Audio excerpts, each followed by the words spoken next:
بسم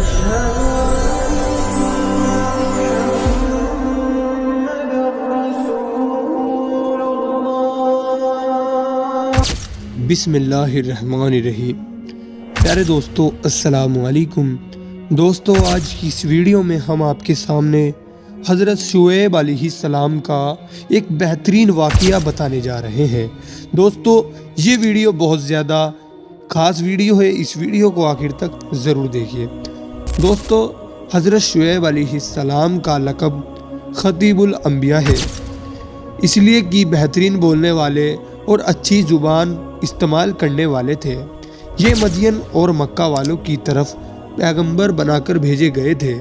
یہاں کے لوگ بت پرستی کے علاوہ ناپ اور توے انصاف سے کام نہ لیتے تھے، کھوٹے روپیے اور اشرفیہ چلاتے اور مسافروں کو راستے میں لوٹ لیا کرتے تھے۔ حضرت شعیب علیہ السلام ان لوگوں کو ان برے کاموں سے برابر روکتے تھے، لیکن وہ باز ہی نہیں آتے تھے۔ صرف وہی لوگ ان پر ایمان لائے جو قسمت والے تھے اور جن کے پاس سوجھ بوجھ تھی۔ جو بد قسمت تھے ان کی قسمت میں گمراہی ہی لکھی ہوئی تھی، وہی ان برے کاموں سے باز نہ آیا کرتے تھے۔ جب حضرت شعیب علیہ السلام کی دعوت عام ہونے لگی تو شام دیس اور اس کے آس پاس کے لوگ پورے چاؤ کے ساتھ ایمان لانے کے لیے چلتے، تو ان کی قوم کے لوگ راستے میں بیٹھ کر ان لوگوں کو حضرت شعیب علیہ السلام کی پیروی سے منع کرتے تھے۔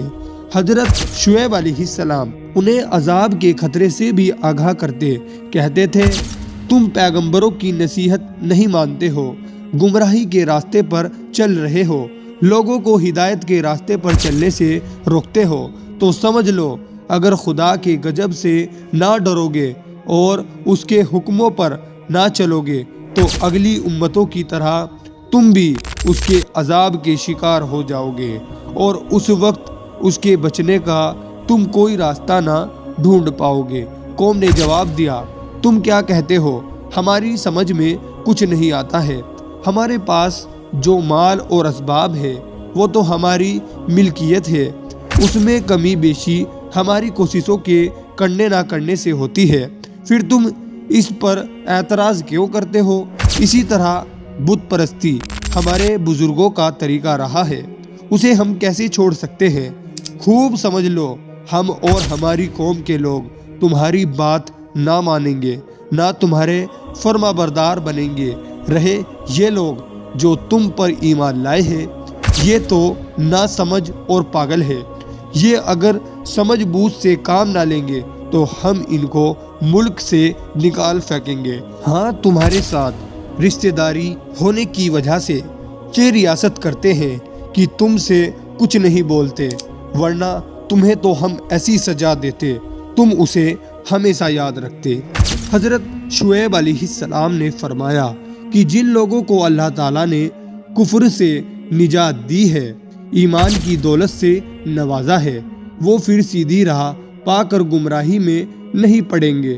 تم بھی کتنے بے وقوف ہو کہ رشتہ داری کا خیال کر کے مجھے چھوڑ دیتے ہو، اور وہ ہستی جس کے تم پر بے پناہ احسانات ہیں اسے بالکل دھیان میں نہیں لاتے۔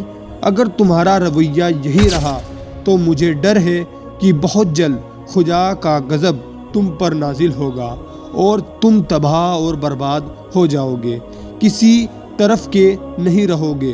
خلاصہ یہ کہ اس قوم میں جب گمراہی بہت زیادہ بڑھ گئی تو انہوں نے حضرت شعیب علیہ السلام سے عذاب جلد لانے کی مانگ شروع کر دی۔ یہ رویہ ان کا حضرت شعیب کو جھٹلانے اور ان کا مذاق اڑانے کے لیے تھا۔ وہ کہا کرتے تھے شعیب اگر تو اپنے دعوے میں سچا ہے تو اپنے اللہ کا عذاب جلد سے جلد کیوں نہیں لاتا، اس میں دیر کیوں کرتا ہے؟ آخرکار عزیز آ کر حضرت شعیب علیہ السلام نے اللہ سے دعا مانگی اور اس کے عذاب کا انتظار کرنے لگے۔ اسی بیچ 7 دن تک ایسی تیز گرمی پڑی کہ وہ لوگ گرمی کی زیادتی کی وجہ سے گھروں میں ٹھہرنے کے تاب نہ لا سکے اور اپنے گھر والوں کے ساتھ اور مویشیوں کو لے کر